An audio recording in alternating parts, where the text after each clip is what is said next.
하나님 말씀 곧바로 보겠습니다. 욥기 10장 12절 말씀입니다. 욥기 10장 12절 말씀. 네, 제가 봉독하겠습니다. 생명과 은혜를 내게 주시고 나를 보살피심으로 내 영을 지키셨나이다. 아멘. 네, 기도하겠습니다. 은혜가 많으신 아버지 감사합니다. 오늘 또한 욥기를 통하여서 또 우리 가운데 있을 수밖에 없는 우리의 또 정신적인 어려움과 또 정신적으로 어려운 사람들, 또 그것을 또 우리가 어떻게 바라보고 또 어떻게 도와야 하고 또 그 가운데 어떠한 하나님의 큰 뜻이 있는가를 욥기를 통해서 분별할 수 있는 시간이 될 수 있도록 도와주시옵소서. 감사드리며 살아계신 우리 주 예수 그리스도를 받들어 기도드렸습니다. 아멘. 네, 그러면 지난 시간에 이어서 지난 시간에 이제 결국 그 욥이 이제 정신질환의 상태, 이제 결국 정신질환이 발병해서 그가 이제 회복할 수 없는 상태에서 결국 세 명의 친구, 세 명의 정말 헌신적인 친구의 도움으로 정신이 이제 돌아왔습니다. 정신이 돌아왔는데, 그런데 이제 그때부터가 이제 치료의 과정이죠. 그래서 항상 정신질환자를 돕다 보면 제일 힘든 게 네가 정신병에 이제 걸렸어. 그리고 당사자가 그거를 받아들이는 거. 그게 핵심입니다. 그러니까 저도 이제 조현병 있으신 분들 이제 여러 번 도와봤지만 거기까지 가는 게 정말 어려워요. 그러니까 자기가 지금 조현병이다. 그러니까 정신분열증이다. 그러니까 이것을 인정하기까지가 되게 어렵습니다. 그래서 그 경험적으로 볼 때는 이제 우리가 이제 계속적으로 일단 조현병이 되신 분들은 이제 자기 생각은 아니지만 어쨌든 계속 말을 하거든요. 계속 쉽게 말해서 말도 안 되는 이제 논리를 펴죠. 말도 안 되는 논리를 피기도 하고, 그 다음에 요즘은 이제 SNS니까 개설을 하기도 하고. 근데 이제 뇌 질환에 보면은 사실 특히 조현병 같은 게 일어나면 이제 라이팅을 되게 잘해요. 그러니까 뭔가 이제 그러니까 쉽게 말해서 결국 정신질환이라는 거는 어떤 말도 안 되는 생각에 끊임없이 이제 그 생각이 가는 거거든요. 끊임없이. 그러니까 우리가 정상인은 일도 하고 필요한 생각도 하고 이렇게 되는데 조현병이 한번 걸리면 이제 뭐 끊임없이 그 생각을 해요. 끊임없이. 근데 이제 그게 이제 그걸로 끝나는 게 아니죠. 그게 이제 결국은 피해망상, 과대망상 이게 나타나고. 근데 이제 중요한 건 뭐냐면 거기까지는 괜찮은데 피해망상, 과대망상이 이제 커지다 보면은 이제 결국 어떤 분노함이 생겨서 그 다음에 혹은 어떤 이제 이제 음성을 듣는 거죠. 그러니까 환청을 듣는 거죠. 환청을 들으면서 결국 이제 말도 안 되는 이제 폭력적인 거를 요구하는 환청을 들을 때가 있다. 그러면 이제 결국 가족들에게 문제가 생기죠. 그렇죠? 그러니까 보통 일반적으로 도울 때 일단은 뭐 그냥 많이 들어주고 그냥 얘기하는 거예요, 사실은. 근데 반드시 이제 크라이시스가 있죠. 그러면 그때를 잡아서 근데 이제 중요한 건 뭐냐면 네가 지금 현재 생각이 사실 잘못돼 있다. 이걸 사실 꾸준히 좀 얘기를 해줘야 돼요. 꾸준히 얘기를 해주고 그리고 이제 어떤 시점이 딱 됐을 때 이제 가족들에게 어떤 이제 위험이 오거나 뭐 이제 어떤 그런 상황이 이제 일어나기 때문에 이제 그럴 때 반드시 이제 정신병원에 보내야 돼요. 그게 되게 중요합니다. 왜 보내야 되냐면 결국 거기 있으면서 자기와 같은 사람들을 보거든요. 자기와 같은 사람. 그래서 이 보통 정신질환, 특히 조현병을 가지신 부모들이 자기 자녀를 그 정신병원에 보내는 걸 되게 힘들어해요. 특히 이제 지금 이제 시대가 바뀌었는데 옛날 뭐 독재 시대에 뭐 생사람도 잡아다가 정신병원에 넣어서 미치게 만들어서 폐인 만들었기 때문에 그런 생각이 되게 많아요. 그래서 우리 애가 이제 거기 가면 다시는 이제 뭐 안 된다. 이제 옛날 분들 그런 생각 많이 합니다. 근데 지금은 이제 사실 그렇지 않거든요. 그러니까 저도 결국은 대부분 정상으로 돌아온 사람은 정신병원 거기 이제 간 거죠. 간 사람들이. 가서 한두 달 지내다 보면은 이제 자기가 이제 그런 황당한 사람들 계속 얘기하니까 계속 보니까 물론 이제 이것도 뭐 길거리 돌아다니는 사람들은 이제 거의 안 된다고 보면 되고 이런 사람들은 거의 이제 회복이 불가능하고요. 근데 이제 보통 이제 상담을 하러 오는 사람들, 그래서 아직 정신병원에 가기 전 사람들은 가능성이 있어요. 그래서 이제 보내서 결국 이제 정신이 돌아와서 그래서 내가 진짜 정신질환이 있구나. 이제 이거를 깨닫는 것이 첫 번째예요. 첫 번째. 그러니까 이제 욥이 지금 정신질환이 이제 발병해서 정신질환자가 돼버렸는데 정신이 돌아왔다는 거죠. 그렇죠? 그러면 결국 이제 그 두 번째 단계를 결국은 뭐냐면 제가 경험적으로 결국 두 번째 단계에 결국 사람들이 준비가 결국 안 되고 또 알지를 못하고 또 결국 그 사람들도 하나님 앞에서 변화받지 않은 사람들이 대부분이기 때문에 결국은 돌아오지만 정신질환자들이 왜 결국은 이렇게 결국 떠돌이가 되고 홈리스가 되냐 하면 가족이 포기하기 때문에 가족이 다 포기해요. 대부분 가족 포기합니다. 그게 핵심이에요. 그러니까 사실상 가족들이 정말 이러한 그 변화된 마음 또 이해하는 마음 이제 그런 이제 어쨌든 그 책에 나온 대로 그런 자세의 마음을 가지고 삶의 눈을 완전히 바꿔야 돼요.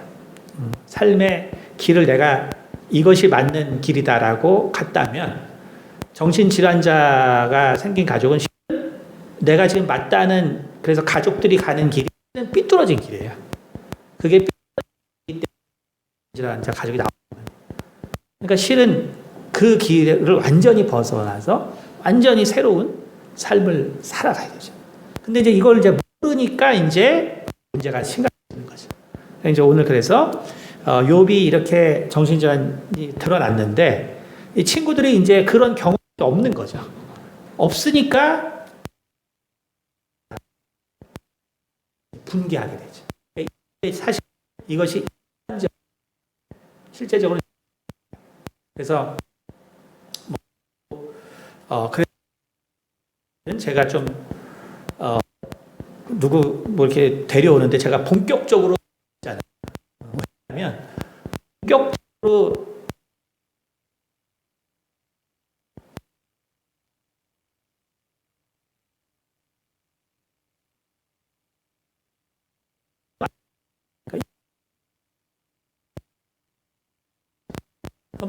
뭐몇 가 정도로 왔지만 뭐 이제 경험해보지 않지만 하다가 부모들이 그만 오거든요. 그러니까 결국 안 되는 거예요. 그러나 이제 저도 이제 어쨌든 뭐 오랜 경험을 통해서 알게 된 거죠. 그냥 뭐 이제 아는 건 아니고. 자, 그래서 이제 여러분이 이제 욥이 지금 이제 그런 상태가 된 것입니다. 자, 그래서 지금 이제 그 욥의 이제 정신이 돌아오고 그리고 이제 그의 이제 그의 아픔을 이제 막 얘기하니까 그것을 친구들이 어떻게 돕는지를 모르니까 이 욥의 말을 이제 곧대로 다 받아들이는 거예요. 욥의 말을 이제 곧대로 다 받아들이게 됩니다. 자, 그래서 제가 이제 약간 중복되지만 지난 시간에 이제 마지막 부분부터 다시 한번 보도록 하겠습니다. 이렇게 악화되는 상황에도 소발 역시 정신질환자에 대한 지식이 없었고 그 역시 욥기 11장 4절 내 말에 의하면 내 도는 정결하고 나는 주께서 보기에 깨끗하다 하는구나 고 친구들의 책망을 지적함을 듣고 하나님께서 욥에게 고난을 허락하신 이유는 욥의 죄가 있었기 때문이라고 충고함으로써 욥의 개인적인 의에 대한 자부심에 상처를 주게 됩니다. 그러므로 욥은 자신은 의롭다는 과대망상을 욥기 13장 2절 너희 아는 것을 나도 아노니 너희만 못하지 않으니라. 욥기 13장 15절 그가 나를 죽이시리니 내가 희망이 없노라. 그러나 그의 앞에서 내 행위를 아뢰리라. 그리고 욥기 13장 10절 보라 내가 내 사정을 진술하였거니와 내가 정의롭다 함을 얻은 줄 아노라. 그래서 결국 자기가 정말 의롭다는 이제 과대망상이 이제 막 나타나죠. 이것이 과대망상인 이유는 욥이 정결했을 때 욥기 1장에 보면 혹시 부지불식간에 지은 죄가 있을까 하여 항상 주의했거든요. 그러니까 자기가 완전한 의인이 아닌 걸 알았어요. 그런데 이제 정신질환이 나타나니까 자기는 이제 완전한 의인이다. 이렇게 주장하는 거죠. 욥은 또한 욥기 13장 20절 주께서 나를 대적하사 괴로운 일들을 기록하시며 내가 젊었을 때 지은 죄를 내가 받게 하시오며 그리고 욥기 14장 4절 누가 깨끗한 것을 더러운 것 가운데서 낼 수 있으리까 하나도 없나이다 라는 말을 통해 자신이 온전하지 않을지라도 하나님께서 먼지털이식으로 죄를 찾는 것은 부당하다고 생각하는 피해망상이 계속적으로 나타나고 있습니다. 하지만 이러한 피해망상과 과대망상 역시 욥의 무의식이 욥을 살리기 위한 작용으로 볼 수 있습니다. 즉 정신질환의 망상에 의한 발언에 분개하거나 논쟁을 해서는 안 됩니다. 이것은 마치 사고로 발을 전달한 사람에게 너는 왜 혼자 걸을 수 없니? 라고 책망하는 것과 같습니다. 따라서 욥의 분노함이 나타나는 욥기 13장 13절 너희는 잠잠하고 나를 버려두어 말하게 하라. 무슨 일이 닥치든지 내가 당하리라 라는 말을 평가하여 욥이 교만하여 아직도 자신의 잘못을 깨닫지 못하고 있다고 한다거나 고난을 당한 뒤에 신앙을 잃어버렸다는 등의 평가 등은 의미가 없는 것입니다. 계속해서 엘리바스 역시 욥의 피해망상과 과대망상의 발언에 격분하게 되고 욥의 말에 대하여 판단하고 평가하게 됩니다. 욥기 15장 4절 6절 참으로 내가 하나님 경외하는 일을 폐하여 하나님 앞에 묵도하기를 그치게 하는구나. 내 죄악이 내 입을 가르치나니 내가 간사한 자의 혀를 택하였구나. 너를 정죄한 것은 내가 아니요 내 입이라. 내 입술이 너를 쳐서 증거하느니라. 그리고 욥기 15장 15절 하나님은 그 거룩한 자들을 믿지 아니하시나니 하늘이라도 그의 보시기에 부정하거든 하물며 악을 짓기를 물마심같이 하는 가증하고 부패한 사람이겠느냐는 말들로 엘리바스는 욥에게 상처를 왕창 주는 거죠. 그렇죠? 결국 세 친구들의 정죄함을 받은 욥의 정신 상태는 더욱 악화되어 욥기 17장 16절 우리가 흙 속에서 쉴 때에는 희망이 수월의 문으로 내려갈 뿐이니라 라는 말을 통해 세 친구들의 평가에 매우 심한 결국 우울증에 다시 사로잡히게 됩니다. 이때 수앗 사람 빌닷은 욥기 18장 3절에 어찌하여 우리를 짐승으로 여기며 부정하게 보느냐라고 말하고 분을 내게 됩니다. 이는 교재에서 지적한 바와 같이 상담자의 마음의 준비가 되어 있지 못할 때 상담자 역시 심리 이상이 생겨서 정신질환이 나타날 수 있다는 사실을 보여주고 있습니다. 그렇죠? 그러니까 결국 이 친구들이 지금 욥을 도와주러 왔는데 정신질환자에 대한 경험이 없거든요. 그러니까 욥과 말하다가 어떻게 돼요? 자기들이 지금 정신 이상이 발생합니다. 그래서 항상 정신질환자가 있는 가정은 어쩔 수 없이 가족 모두에게 정신적인 문제들이 있습니다. 그래서 그 정신질환자와 함께 정말 그런데 잘 감싸 안고 사는 가족이 있어요. 우리 지난번에 작년에 수련회 때 오셨던 이명희 권사님. 첫째 아들이 뇌성마비에서 40년간을 데리고 키웠잖아요. 그렇죠? 근데 정말 제가 그 아들 둘도 올 초에도 만났는데 한 명은 변호사고 또 한 분도 좋은 직업을 가지신데 다들 교회에서 정말 충성되고 너무나들 믿음이 좋아요. 그러니까 아버님이 건강이 안 좋아서 또 여기서 오셨는데 그 아들이 함께 와서 같이 기도하고 제가 또 신방할 때 또 와서 기도하고 너무나 괜찮더라고요. 근데 정말 그런 가정은 극히 드물어요. 극히 드물고 대부분은 이제 그런 사람 하나 있으면 다들 이제 정신적으로 문제가 생기죠. 근데 그 과정이 여기 그대로 나와 있습니다. 욥은 그의 불평과 불만에도 아직 친구들의 권면을 수준 낮은 훈계로 폄하하지 않은 상태입니다. 다시 말하면 지금 빌닷이 뭐라 그랬냐면 어찌하여 우리를 짐승으로 여기며 부정하게 보느냐. 근데 욥이 한 말을 보면 아직 지금 친구들에게 독서를 퍼붓지 않았어요. 그러니까 이렇게 말한 적이 없어요. 근데 이제 친구들이 결국은 정신 이상이 이제 오는 거예요. 그러니까 항상 정신질환자를 도울 때 정신질환자의 말에 의미를 두기 시작하면 자연적으로 정신 이상이 옵니다. 정상인도. 그래서 하지만 욥의 새 친구는 매우 좋은 친구들이었으나 정신질환자를 도와본 경험이 없었기에 욥과의 대화 중에 정신 이상이 나타나고 있습니다. 정신 이상은 특별한 것이 아니라 정신 이상자의 말에 감정이 격해져서 이성적 사고가 감정의 영향을 받아 내뱉게 되는 왜곡된 마음의 상태를 이야기하는 것입니다. 새 친구들은 욥이 어떤 인물인지 알았어도 의로웠던 욥의 삶을 부정하고 그들의 기억을 왜곡시키는 과대망상이 함께 일어나고 있는 것을 볼 수 있습니다. 그렇죠? 그러니까 우리가 욥기를 그냥 아무 생각 없이 읽으면 그냥 뭐 신정론으로 무슨 좋은 얘기했다 이거지만 근데 그러니까 하나님 변호했다는 거죠.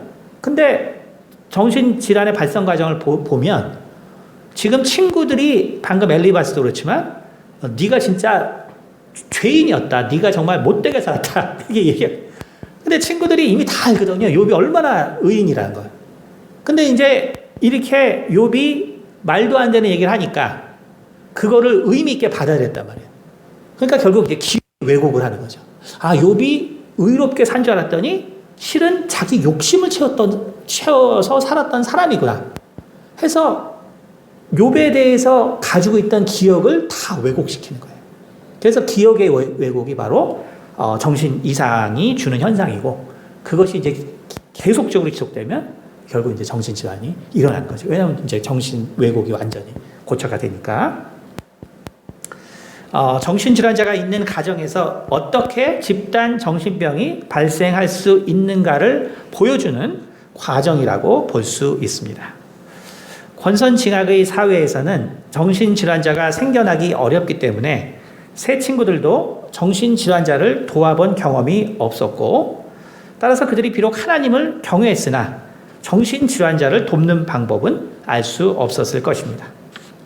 빌닷의 정신 이상은 욥기 18장 13절 질병이 그의 피부를 삼키리니 곧 사망의 장자가 그의 지체를 먹을 것이며 그리고 욥기 18장 19절 그는 그의 백성 가운데 후손도 없고 후예도 없을 것이며 그가 거하던 곳에는 남은 자가 한 사람도 없을 것이라고 독서를 퍼부음으로써 나타납니다. 빌닷은 하나님을 변론한다고 욥을 권면하기 시작했으나 정신 이상이 시작되어 욥이 경험한 참담한 재앙을 이용한 절대로 정신질환자에게 해서는 안 될 독설들을 내뱉게 됩니다. 그러니까 욥이 지금 10 자녀가 다 죽었거든요. 근데 그게 네 책임이다. 네가 그렇게 된 게 당연하다. 그러니까 이제 친구들도 결국 정신 이상이 이제 되고 있는 거예요. 그래서 실은 이게 우리가 이제 이 관점에서 바라보면 친구들이 지금 완전히 정신 이상에 완전히 이제 휩싸여 가는 걸 볼 수가 있습니다. 친구들의 독설의 욥은 욥기 19장 2절 3절 너희가 내 마음을 괴롭히며 말로 나를 짓부수기를 어느 때까지 하겠느냐 너희가 10번이나 나를 학대하고도 부끄러워 아니하는구나 라고 고통을 토로합니다. 정신질환자들은 그들의 고통에 대하여 이야기하지만 정상인들은 그들의 말이 과장되었다고 생각하고 건성으로 듣는다는 것을 알아야 합니다. 그러니까 되게 중요한 점이에요. 그러니까 일반적으로 정신질환자에 대한 개념이 없기 때문에 제가 왜 저렇게 과장해서 말하지? 그러니까 그 고통인데 그거를 건성으로 들어요. 이해를 전혀 못하기 때문에. 그러니까 정신질환은 그냥 질환인데 그냥 생각을 좀 바꿀 수 있다고 생각하거든요. 그러니까 너는 왜 그러니? 너는 왜 이렇게 마음이 약하니? 너는 왜 정신이 왜 그따위? 이게 이제 정신이 망가져서 안 되는 사람한테. 그러니까 이 건성으로 듣는 거예요. 그렇죠? 따라서 상담자는 정신질환자의 외면의 말이 아닌 후술된 바와 같이 그 내면의 의미에 귀를 기울여야 합니다. 자연적으로 욥의 정신 상태는 악화되어 그의 과대망상은 더 심해집니다. 욥기 19장 6절 하나님이 나를 억울하게 하시고 자기 그물로 나를 애워싸신 줄을 알아야 할지라고 다시 과대망상증을 보입니다. 또 욥기 19장 16절 보면 내가 내 종을 불러도 대답하지 아니하니 내 입으로 그에게 간청하여야 하겠구나에는 이미 망해버린 자기 자신의 상황을 혼동하고 있습니다. 지금 다 알거지가 됐거든요. 종이 있다고 저는 생각하죠. 그렇죠? 현실을 이제 분간하지 못하는 이제 선망이 일어나는 거예요. 욥기 19장 17절에는 내 아내도 내 숨결을 싫어하며 내 허리의 자식들도 나를 가련하게 여기는구나라는 말을 통해 아내는 이제 떠나버렸거든요. 그렇죠? 자녀들은 지금 죽어버렸어요. 이미 다 죽었어요. 근데 그들이 아직도 있고 살아있다는 망상과 선망에 바로 욥이 지금 휩싸여 있는 것을 볼 수가 있습니다. 마침내 욥은 욥기 19장 21절 21절 나의 친구야 너희는 나를 불쌍히 여겨다오. 나를 불쌍히 여겨다오. 하나님의 손이 나를 치셨구나. 그러니까 참 이 구절이 정말 여러분이 한번 찾아보시겠어요? 욥기 19장 21절 22절 19장 21절 22절 네, 21절 한번 보겠습니다. 한번 합독해 볼까요? 나의 친구야 너희는 나를 불쌍히 여겨다. 나를 불쌍히 여겨다. 너무 네. 그러니까 이게 얼마나 정말 가슴 아픈 말이에요. 그러니까 우리가 정신질환자랑 얘기할 때는 그가 어떤 말을 해도 그 말의 의미는 이 말이에요. 이 욥기 19장 21절 이 말이에요. 나를 불쌍히 여겨다. 나를 불쌍히 여겨다. 그러니까 그 사람이 어떤 얘기를 해도 그 의미는 그냥 19장 21절입니다. 나를 불쌍히 여겨다. 나를 불쌍히. 근데 이제 이거를 모르는 거죠. 모르고 이제 같이 분노하고 이제 뭐 그렇게 되면 뭐 이제 같이 결국 정신질환에 걸리게 되는 것입니다.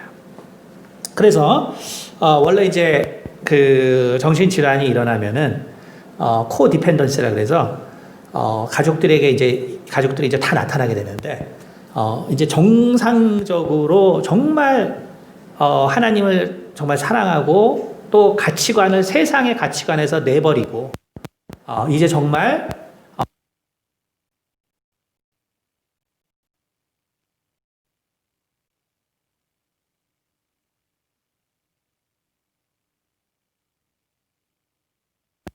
이제 코디펜던스 그러니까 뭐 자녀가 이제 정신질환이 나타났어요. 그러면 지금 같은 이제 대화가 일어나거든요. 그러니까 아버지 또 어머니 아들 딸 뭐 형제들 가운데 이제 계속적으로 이제 한 명 때문에 이게 이제 불쌍하다는 생각을 못 하고 걔가 하는 행동에 대해서 그냥 계속 이제 서로 이제 마찰이 있다 보면은 다 이제 정신질환이 나타나는 거예요. 그러니까 제가 그래서 제일 안타까운 게 뭐냐면 그게 뭐 학식이 없어서 그런 게 아니에요. 그러니까 제가 만난 사람 대부분 다 학식이 있는 집안이죠. 그리고 그 형제 자매들도 다 학식이 있어요. 근데 정말 그 정신질환이 있는 그 형제나 자매에게 불쌍함을 느끼는 형제 자매는 거의 없습니다. 그러니까 정말 그거를 가진 사람은 진짜 인품이 좋은 사람이에요. 거의 없어요. 그러니까 어떻게 되냐면 뭐 대표적으로 나타나는 것이 이제 메시아 엄마들이 많은 거죠. 그러니까 결국은 이제 주로 정신질환이 나타나면 이제 그 방관자 겸 이제 가해자가 이제 아빠거든요. 그래서 그 책에도 나와 있지만 제 경험으로 진짜 아버지가 섬세하고 다정한 사람은요, 자녀의 정신질환이 심각하게 발전되지 않아요. 그리고 회복할 가능성이 엄청 높습니다. 그러니까 엄마는 원래 그렇고, 엄마는 원래 그런 사람이고, 근데 아버지가 이제 정말 성품이 좋은 사람은 자녀가 회복될 확률이 엄청 높습니다. 근데 이제 대부분 안 그러죠. 아버지가 보통 가해자면서 방관자. 그러니까 특히 이제 이 아이들은 방관자가 돼요. 아이들은 방관자.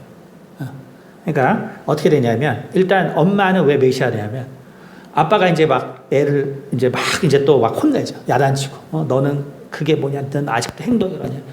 너는 그 싸가지가 없다. 너는 그 아직 고생을 덜 해서 그렇다. 이제 막 이제 파묻죠. 그러면 이제 엄마가 나서서 그렇지 않아요. 내가 잘 못해서 그래요. 내가 옛날 이제 엄마들. 그래서 여러분 재밌는 게 뭐냐면, 엄마가 아빠처럼 세잖아요. 그래도 아이의 정신질환이 심해지지 않아요.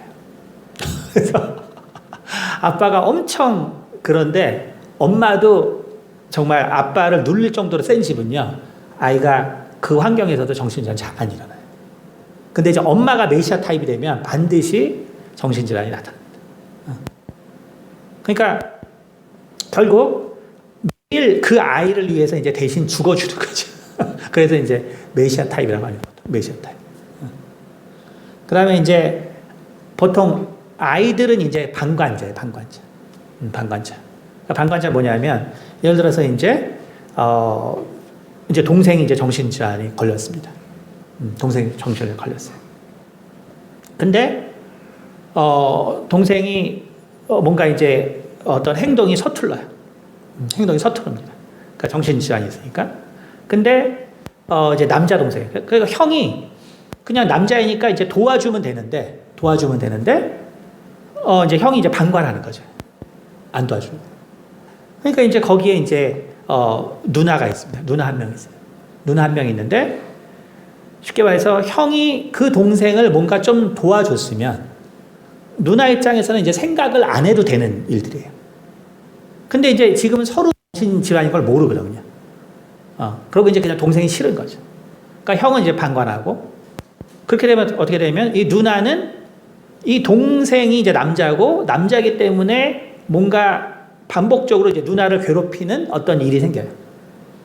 그럼 결국 이제 누나는 어떻게 되냐면, 쟤는 성격이 이상한데 특히 나를 더 미워하나 보다. 그리고 나한테 무슨 악감정이 있나? 왜 나한테만 그러지? 그러니까 다시 말하면 이거는 이제 정신질환 이제 피해자 스타일이에요. 피해자. 그러니까 방관자 때문에 형이 동생을 불평한 동생을 조금만 도와줬으면 일어나지 않을 일이, 이제 도와주지 방관함으로써 이제 정신이 질환 아이가 반복적으로 어떤 하는 행동이 구성원 누군가에게 계속적으로, 얘는 아무 생각 없이 하는 건데 이제 당한 사람 피해자가 되는 거예요. 그래가지고 이제 피해 망상이 제가 나를 결국은 나한테 악감정이 있고 결국 나를 죽이려는 어떤 마음이 있나 보다. 악감정이 계속 생겨요. 그러니까 이런 식으로 이게 결국은 한 명이 생기면은 나머지는 다 여러 종류의 어떤 종류든 간에 코디펜던시로 결국 정신 이상이 사실상 생깁니다. 자, 그래서 결국 오늘 지금 이 19장 말씀, 나의 친구야, 너희는 나를 불쌍히 여겨다오. 하나님의 손이 나를 치셨구나. 그러니까 이제 이런 걸 이제 우리가 모르면 욥기를 볼 때 맨날 헷갈려. 욥이 지금 무슨 얘기를 하고 있냐. 믿음이 있는 것 같다고도 없는 것 같기도 하다. 결국 이제 욥기에서 사람들이 제일 많이 물어본 질문이 뭐냐면, 아니 근데 하나님이 왜 친구들한테 잘못했다 그러죠? 그러니까 이게 정신질환의 관점에서 안 보면 친구들은 다 하나님을 변론했거든요. 그렇죠? 그러니까 제일 많이 하는 질문이 그거예요. 하나님이 왜 도대체 친구들을 잘못했다 그랬죠? 성경 보면 잘못된 말 없는데. 그렇잖아요. 자, 그래서 너희가 어찌하여 하나님처럼 나를 박해하느냐? 내 살로도 부족하냐? 그래서 처절하게 그가 부르짖습니다. 이 구절은 독자의 마음을 가슴 아프게 하는 구절입니다.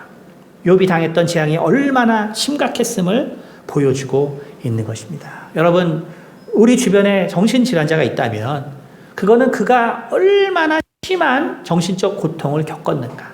우리가 이거를 생각해야지 지금 그 사람이 무슨 얘기를 하고 있나. 이거에 집중해서는 안 된다는 거예요. 성경의 독자들이 욥기에 가장 도전을 받고 의뢰를 받는 구절은 아마 욥기 1장 22절. 이 모든 일에 욥이 범죄하지 아니하고 하나님을 향하여 원망하지 아니하니라 일 것이다. 그러나 하나님을 향해 원망하지 않는 태도와 재앙으로 죽어버린 자녀들로 인해 정신질환이 생기는 것은 별개의 문제라는 것을 알아야 합니다. 만일 욥기 1장 22절이 이 모든 일에 욥이 범죄하지 아니하고 하나님을 향하여 원망하지 아니하고 그 이후로 마음을 굳게 하고 하나님 앞에서 온전한 삶을 살았더라. 만약에 이렇게 기록되어 있으면 사람들은 그러길 바라거든요. 놀랍게. 결국은 정신질환이 어떤 건지를 처음 모르는 거예요. 우리 인생이. 우리가 욥기에 저도 뭐 젊을 때 다행히 그랬지만 지금 다 망했어요. 자녀가 다 죽었어요. 근데 많은 사람들이 욥기 1장 22절의 은혜를 받는단 말이에요. 이 모든 일에 욥이 범죄하지 아니하고 하나님을 향하여 원망하지 아니하고. 목사님도 얼마나 설교 많이 해요. 욥이 이렇게 됐는데도 원망하지 않다. 그래서 만약에 이게 이 말이 아니라 이 모든 일에 욥이 범죄하지 아니하고 하나님을 향하여 원망하지 아니하고 그 이후로 굳게 하고 하나님 앞에서 온전한 삶을 살았더라. 이렇게 기록되어 있었으면 정말 어땠을까요? 그건 진짜로 어떤 의미일까요? 만약에 이렇게 기록되었다면 욥은 소시오패스나 사이코패스였을 것입니다. 그러니까 사람들이 그걸 모른다는 거예요. 만약에 정말 욥이 정말 그래서 순전하게 끝까지 잘 살았다 하면은 욥은 사이코패스예요. 근데 사람들이 그걸 몰라요. 그러니까 우리가 힘든 사람에게 정말 힘들어서 정말 힘든 사람에게는 권면이 아니라 그냥 같이 있어주고 같이 공감해주고 같이 도와주는 거예요. 같이 도와주는 거지. 욥을 봐라. 이렇게 됐는데도 이건 뭐냐면 자기가 안 겪었으니까 그건 말하는 거죠. 그렇게 될 수 있는 게 아니라는 거예요. 인간의 이성은 하나님께 충성할 수 있으나 감성은 하나님께서 육체를 위해 주신 겁니다. 여러분, 감정이라는 게 잘못된 것이 아니라는 거예요. 그러니까 하나님이 주신 거예요. 그러니까 하나님이 이성만 우리에게 준 것이 아니에요. 하나님 우리에게 감성도 주셨거든요. 이것도 하나님 우리 가운데 주신 선물이에요. 왜 그거를 이해해야 된다는 거죠. 감성, 하나님께 순종하는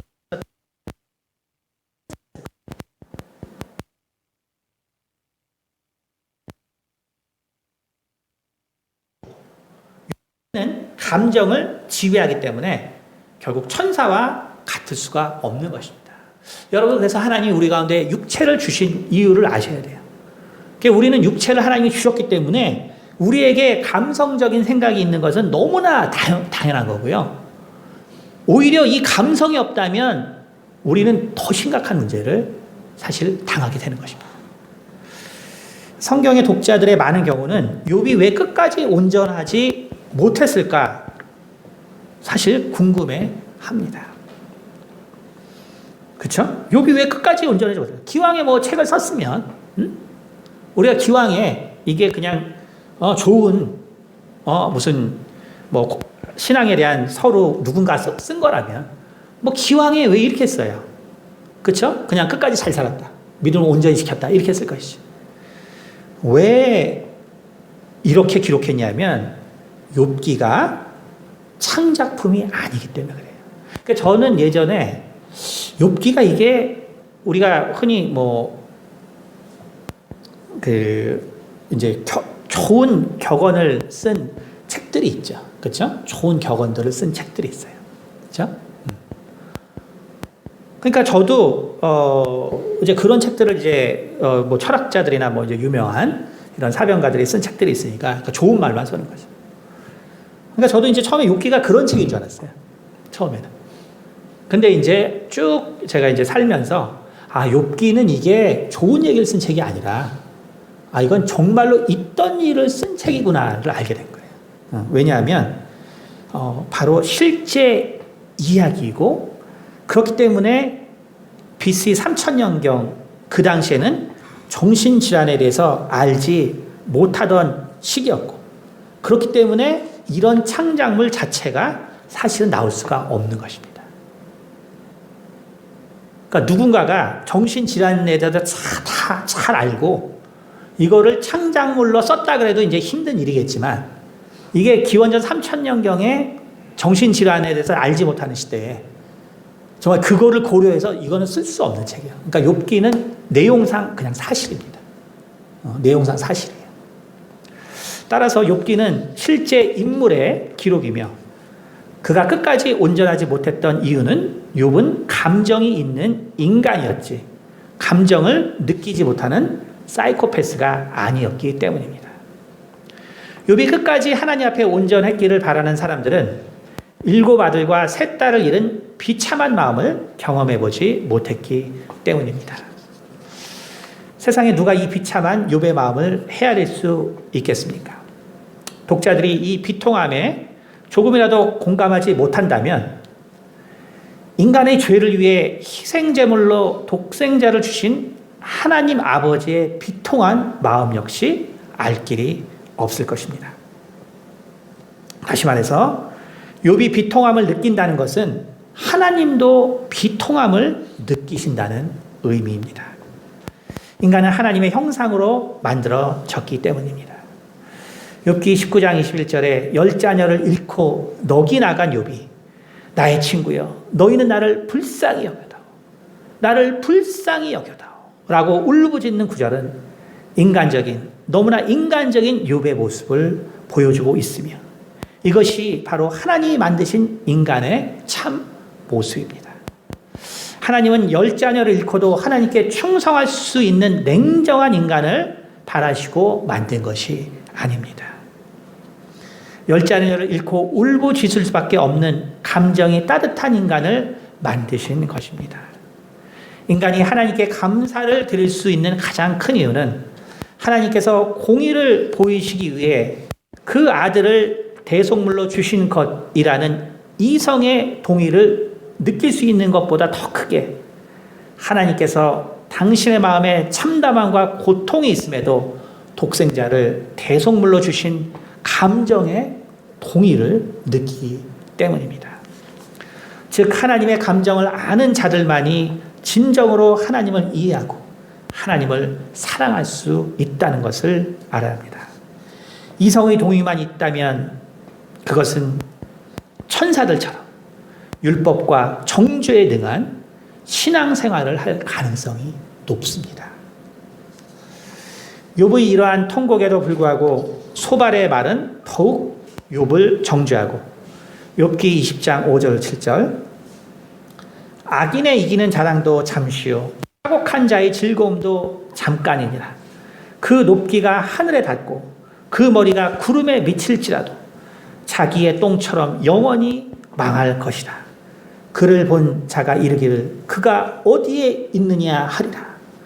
말함으로써 마침내 놀랍죠. 욥의 인생을 똥으로 폄하하고 저주합니다. 완전히 이제 이렇게 되는 거예요. 그러니까 우리가 정신질환자를 이해하지 못하면 지금 이제 소발이 어때요? 이제 욥의 인생을 완전히 다 왜곡했죠. 그렇죠? 분명히 욥이 어떤 인생을 살았는지 알았는데 욥의 인생을 똥의 인생으로 완전히 왜곡시킵니다. 그렇죠? 그러니까 이거는 그냥 소발이 정신질환이 이제 시작된 거예요. 시작된 것이죠. 알 수 있는 것입니다. 문제는 소발의 말들이 다 하나님을 위한 신정론적 변론이라는 것입니다. 자, 문제는 근데 소발이 왜 이런 얘기를 했어요? 신정. 이거 사실 하나님을 위해서 한 거거든요. 하나님을 위해서. 욥기 20장 29절. 이는 악인이 하나님께 받을 분깃이요 하나님이 그에게 정하신 기업인이라는 구절은 소발이 욥을 정죄한 것이 하나님을 위하는 마음에서 나았다는 점에서 주목해야 합니다. 그렇죠? 그러니까 결국 이 악인의 이기는 것이 자랑도 잠시요, 사곡한 자의 즐거움도 잠시고, 그리고 악인은 똥처럼 영원히 망할 것이다. 왜 이런 얘기를 했냐면 바로 소발이 악인이 하나님께 받을 분깃이다. 그러니까 하나님을 대변한 말입니다. 그렇죠? 그러므로 성도가 자신의 신앙을 돌아볼 필요가 있는 것은 이러한 소발의 오류를 피하기 위해서입니다. 성도의 권면은 영혼을 살리기 위한 것인데 과연 어떠한 접근을 해야 정말 나의 권면이 사람을 살릴 수 있겠습니까? 그러니까 우리가 결국은 많은 경우 사람들을 살린다고 하는 하나님의 말씀들이 실은 소발과 또 이 친구들처럼 결국 욥을 정말 그 사망의 구렁텅이로 밀어넣는 것처럼 우리는 우리가 하는 정말 이 권면의 말들이 정말 어떻게 해야 생명의 말이 될 수 있는가 사실상은 항상 고민을 해야 한다는 것입니다. 그러나 그 답은 다행히도 예수님을 바라보면 답이 나와 있습니다. 예수님께서는 먼저 내가 누군가를 정죄해야 한다면, 그래서 내가 누군가를 정죄해야 돼. 내가 보니까 정말 내 마음에 저거는 정말 정죄해야 된다. 쟤는 저렇게 안 하면 안 된다. 이거는 너무나, 만약에 정죄해야 된다면 예수님처럼 그를 정죄한 후에 그 자의 죄악을 위해 목숨을 내어주면 되는 것입니다. 매우 간단합니다. 내가 어떤 사람을 반드시 정죄하고 싶으면 예수님도 정죄했거든요. 근데 예수님 그러면 어떻게 했어요? 그 자를 위해서 목숨을 내어줬습니다. 그러니까 내가 누군가를 반드시 정죄하고 싶으면 정죄하세요. 그리고 예수님처럼 내 목숨을 그를 위해서 내어주면 됩니다. 답이 쉽게 있죠. 그렇죠? 만일 내가 누군가를 이해하고 용서하려 한다면 그의 변화를 위해 기도하고 계속적으로 말씀을 공급해 주면 됩니다. 자, 예수님께서 어땠어요? 또 죄 지은 자를 또 용서했죠. 이해했죠. 근데 그 다음에 어떻게 했죠? 그를 위해서 기도하고 계속적으로 말씀으로 공급해 주셨어요. 그것이 바로 예수님께서 보여주신 방식입니다.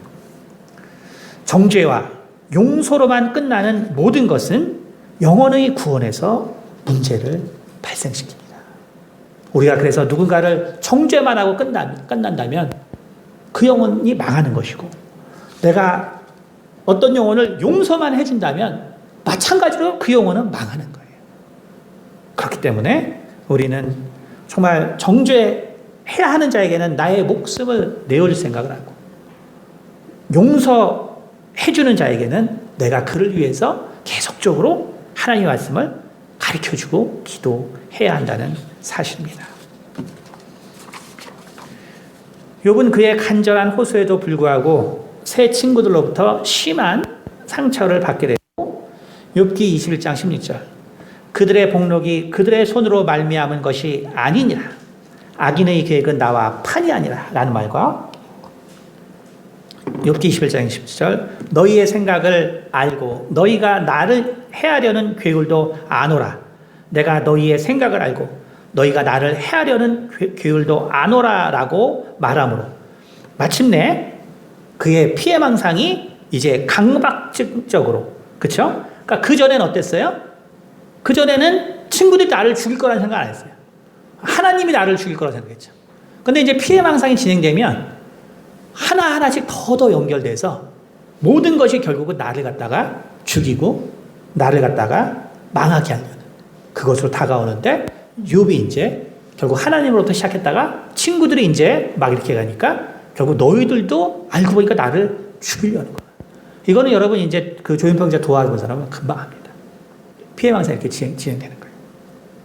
그래서 그 사람의 말에 계속적으로 네가 잘못됐어, 네가 문제가 있어, 이렇게 하는 것은 결국은 더 심각한 문제를 만들 수밖에 없는 것입니다. 마침내 그는 강박증적으로 친구들이 자신과 대화하는 목적은 자신을 위한 것이 아니라 자신을 정죄하고 해하려 하기 위한 것이라는 결국 피해망상이 발동합니다. 그 결과 욥기 21장 30절 이러한즉 너희의 위로가 헛되지 아니하냐 너희의 대답은 거짓뿐이니라는 결국 정신분열적 모습이 나타납니다. 욥이 본격적으로 친구들의 말을 받아치기 시작하자 처음에 이제 제일 말 잘했던 엘리바스 역시 정신 이상이 나타나서 욥의 인생을 왜곡시킵니다.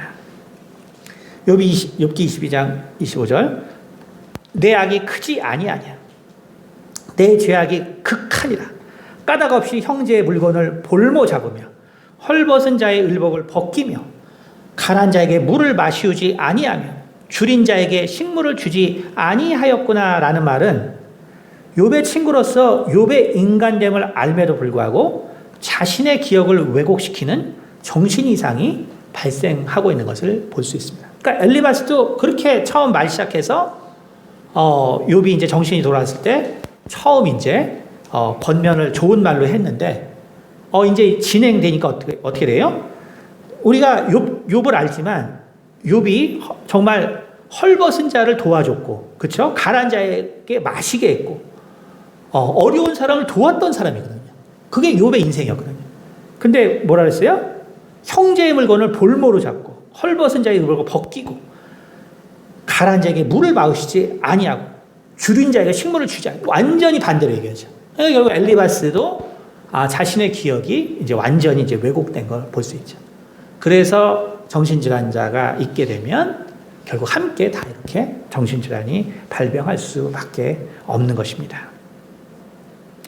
하지만 이러한 사실을 왜곡한 정죄조차 욥기 22장 29절 내가 낮춤을 받거든 높아지리라고 말하라. 하나님은 겸손한 자를 구원하시느라에 보듯이 엘리바스 역시 하나님을 위해 욥을 정죄한다는 착각에 빠져 있음을 볼 수 있습니다. 그렇죠? 그러니까 결국 친구들이 지금 다 욥을 위해서 하는 말들은 그 목적이 뭐냐면 다 내가 지금 하나님을 위해서 한다. 그러니까 결국은 어때요? 우리가 결국은 정신질환 건들 가정들 보면 결국 그 자녀를 위해서 한다는 말이거든요. 다 자녀를 위해서. 자녀를 위해서 한다는 말인데 뭐냐 하면 자녀를 완전히 돌아올 수 있는 길로 없는 길로 내모는 것이죠. 그러니까 우리가 그렇기 때문에 항상 그래서 우리 성도들을 대하고 할 때 우리가 성경이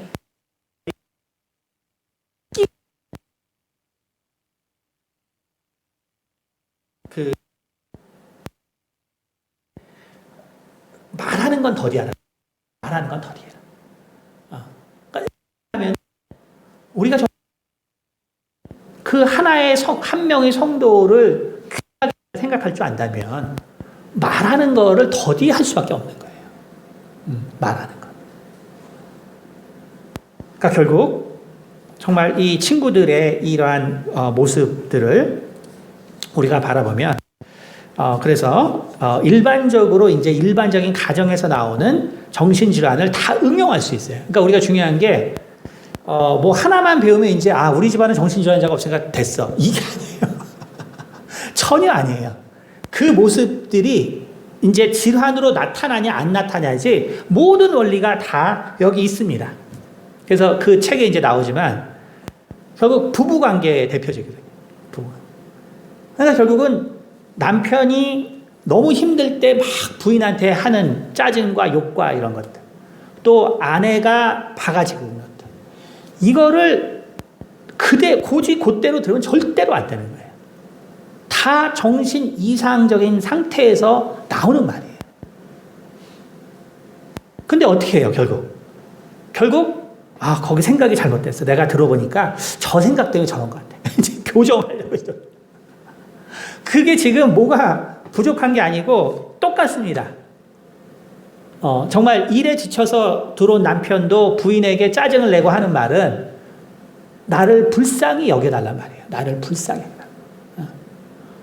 집에서 애 키우면서 정말 아무런 희망 없는 것처럼 살아가는 부인이 남편에게 정말 바가지 긁는 것도 나를 불쌍히 여겨달란 말이에요. 나를. 이거를 정신질환자 다르고 뭐 정상인은 다르고 이렇게 생각하면 안 돼요.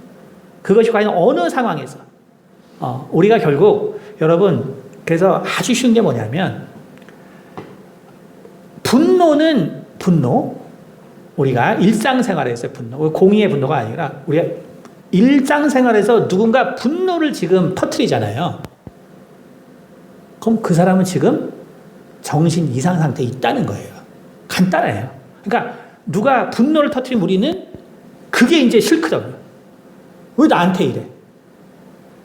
그러니까 어떻게 돼요? 내가 공격당했다고 생각하니까 이제 나도 분노하죠.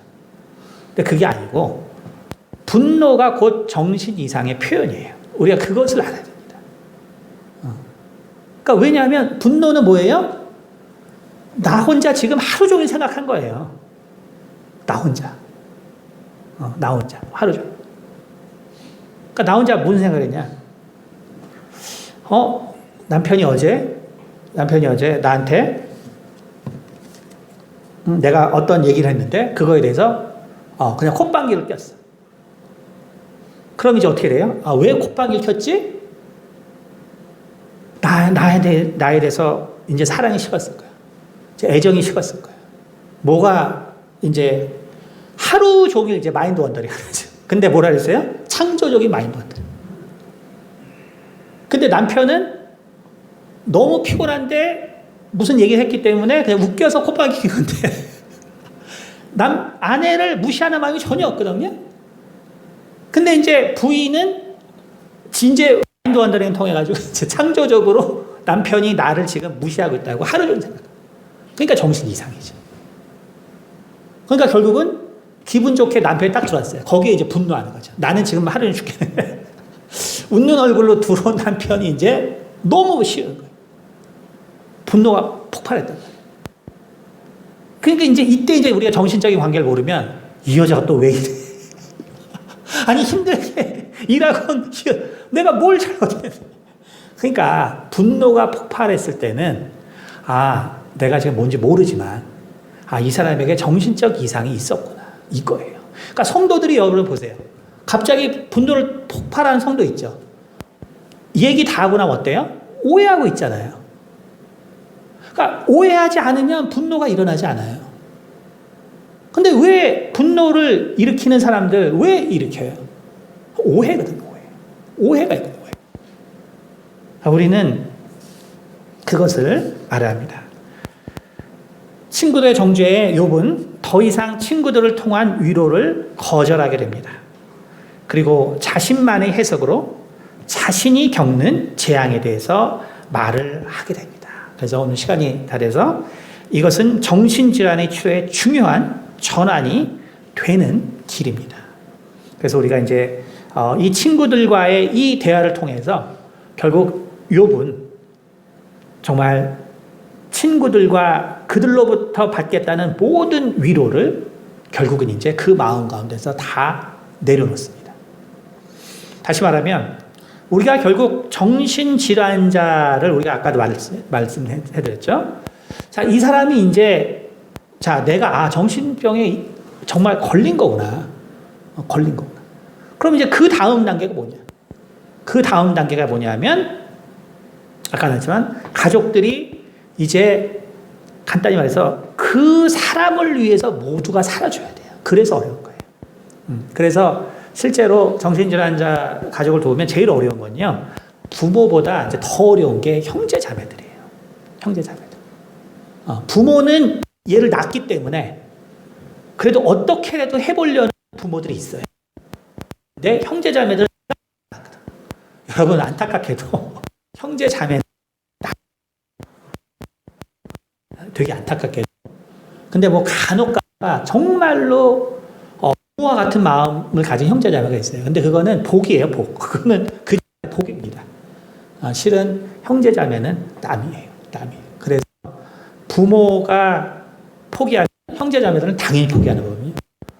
부모가 마음을 먹어도 그 다음에 설득하기 어려운 게 자기의 다른 자식들이에요. 그러나 이제 이들이 하나가 되면 그러면 이제 결국 이 정신질환자의 마음이 평안해집니다. 평안해져요. 그리고 그때가 바로 이제 사람을 고칠 수 있는 단계예요. 그게 뭐냐면 이제 이 정신질환은 왜 발생하냐면 결국 가치관 때문에 발생해요. 그러니까 모든 것은 가치관입니다. 왜냐하면 가치관이 모든 비교를 만들어내기 때문에 그래요. 그래서 정신질환은 원인이 다른 게 있는 게 아니에요. 정신질환은 혼자 있으면 절대로 발생하지 않습니다.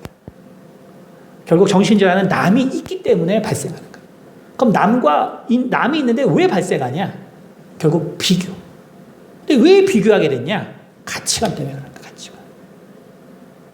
그러므로 결국 이 사람이 돌아오기 위해서는 결국 가치관을 결국 바꿔주는, 가치관을 바꿔주는 그것이 결국 핵심이 됩니다. 그래서 우리의 모든 삶의 가치를 바꿔야 돼요. 바꿔야 됩니다. 오늘도 제가 어떤 분 얘기 들었는데 자기가 이제 SNS를 안 한대요. 왜 안 하냐면 젊을 때 대학 다닐 때 SNS를 했더니 그냥 막 친구들이 너무나 이제 이제 지금 제 나이 또래 이제 대학이라고 하면 옛날이잖아요. 이제 80년, 90년 초. 그러니까 그때 해외여행 다닌 사람은 잘 없었거든요. 그때는 해외여행 못 가게 했죠. 근데 이제 김영삼 대통령이 이래서는 안 된다. 그래서 이제 해외여행을 독려한 게 사실 얼마 안 되거든요. 실은. 그러니까 90년대 SNS 하는 사람들 중에 해외여행 갔다 온 사람은 진짜 잘 사는 사람이죠. 그러니까 얼마나 그 도배하겠어요. 그러니까 자기 친구들은 그렇게 다니는데 자기는 진짜 너무나 이제 힘들게 사니까 우울증이 막 온단 말이에요. 이제 SNS 끊었어. 끊고 이제 시간이 많이 지나서 이제 요즘 또 인스타그램 친구들이 막 하라 그러죠. 이제 옛날 기억 때문에 이제 안 하려고 했다가 이렇게 친구들이 자꾸 해서 또 했단 말이에요. 하고 나니까 이제 몇 주 있다부터 이제 우울증이 다시 시작돼요. 결국 인간은 비교예요. 그러니까 인간의 이 정신질환은 다른 데서 생각하는 게 아니에요. 비교예요. 그러니까 근데 비교는 왜 그렇게 비교하냐? 가치관 때문에. 그러니까 만일 내가 경제적인 문제 혹은 세상에서 그렇게 놀고 정말 잘 어떤 유희의 삶 이거에 대해서 내가 가치관이 전혀 문제가 안 됐으면 일어나지 않는 일이죠. 근데 내 가치관은 사실은 나도 그런 걸 원하는 게 있거든요. 내 마음 가운데는 나도 하고 싶은 게 있어요. 근데 나는 못해. 그러니까 결국은 정신질환은 많은 종류가 있지만 결국은 가치관의 문제라는 것을 여러분이 아셔야 되고, 그래서 이제 다음 주에 욥이 그럼 어떻게 여기서 결국 극복하게 되는가? 결국 가치관의 전환이 시작되면서 결국 극복이 시작되게 됩니다. 네, 기도하겠습니다. 은혜가 많으신 아버지 감사합니다. 우리가 욥기를 통하여서 우리가 참 우리의 삶에 있어서나 신앙에 있어서나 우리가 정말 얼마나 정신적으로 어려운 자들을 배려하지 못했는가를 돌아볼 수 있도록 도와주시옵소서. 특별히 긍정적이고 또 낙관적이고 또 도전적인 사람들은 특히 내성적이고 또 소심하고 또 민감하고 또 많은 생각에 사로잡혀 있는 자들을 이해하지 못하고 또 많은 상처를 주게 됩니다. 주님, 정말 이러한 좋은 모습들이 참으로 또한 그러하지 못한 자들에게 엄청난 상처와 아픔을 줄 수 있다는 것을 돌아보게 도와주셔서 혹 나의 성격이 너무 긍정적이고 밝고 또 진취적인 것이 항상 좋은 것만은 아니라는 것을 깨닫게 도와주셔서 정말 약하고 힘든 자들의 마음을 잘 배려하고 살펴볼 수 있는 마음을 허락하여 주시옵소서. 주님, 우리 모두 연약한 자들입니다. 참으로 우리가 정말 하나님을 위한다는 것이 또한 어떠한 것인가를 다시 한번 생각하게 도와주시옵소서. 주께서 말씀하신 것처럼 정말 이 소자에게 정말 물 한 잔 대접하는 마음, 또 이 어린 소자 하나라도 망하지 않게 하는 것이 바로 하나님을 위한 것이지, 참으로 우리의 말이 아무리 하나님을 정말 변호한다 할지라도 그것으로 한 영혼이라도 망한다면 그것은 하나님의 원하시는 것이 아니라는 것을 우리가 깊이 깨달을 수 있도록 도와주셔서 우리의 생활 가운데 항상 하나님의 사랑과 또